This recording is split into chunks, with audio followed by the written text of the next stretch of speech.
মুখেও আনবেন না। আপনি তো বলেন জন্ম মৃত্যু বিয়ে তিন বিধাতা নিয়ে। আমার কখন কি হয়ে যায় কোনো ঠিক নেই, তাই সবকিছু গুছিয়ে রাখা কি উচিত না, তাই না?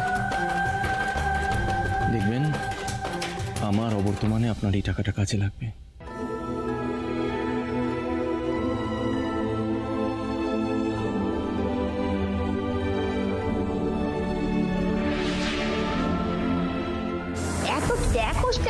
কথা বলছে, এক কথা এতগুলো টাকা বের করে দিচ্ছে, মানে ট্যাকে আরো অনেক টাকা আছে।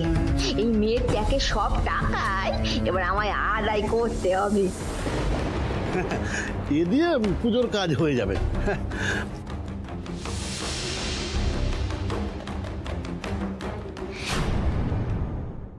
আচ্ছা মাসি, বলছি মেয়ের নামকরণ হবে, তা মিষ্টি কিছু একটা নিয়মের কথা বলছিল, সেটা কি? আসলে কি বলতো, এই গ্রামে যখন কোনো বাচ্চার জন্ম হয় তখন বাচ্চার বাবা মা উভয়ে মিলে বাচ্চার তিনটে নাম ঠিক করে। এই তিনটে নাম তারপরে মা তিনটে রুমালের মধ্যে সেলাই করে লিখে নেয়, নিয়ে নদী মাকে নিমন্ত্রণ জানায়। আর এই পুরো নিয়মটাই পালন হয় আমাদের গ্রামে যে ঝিলটা দেখেছো সেই ঝিল।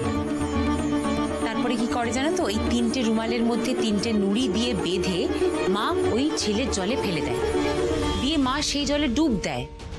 তারপরে ওঠার সময় না দেখে যে রুমালটা মা তোলে আর তাতে যে নামটা থাকে বাচ্চার জন্য সেই নামটাই ঠিক হয়। কিন্তু আমি তো সাঁতারই জানি না, জলে ডুব দেবো কি করে? জানো তো এই নিয়মটা কবে হয় জানো? এই সরস্বতী পুজোর দিন পুজো হয়ে যাওয়ার পরে ওই ঝিলে গিয়ে নিয়মটা পালন করতে হয়। আর এই গ্রামের পুজোটা তো আমাদের এই বাড়িতেই হয়, গ্রামের সবাই আসে এই বাড়িতে। বলছি মাসি, একটা না সমস্যা হয়ে গেছে, আমি সাঁতার জানি না। যা, তাহলে তুমি এই নিয়মটা পালন করবে কি করে? আমিও তো সেটাই ভাবছি, কি যে করব। মুশকিলটা কি বলো তো, এই নিয়মটা আবার মা ছাড়া অন্য কেউ পালনও করতে পারবে না। আর এছাড়া আমাদের ঝিলটা তো অনেক গভীরও ডালি দিদি।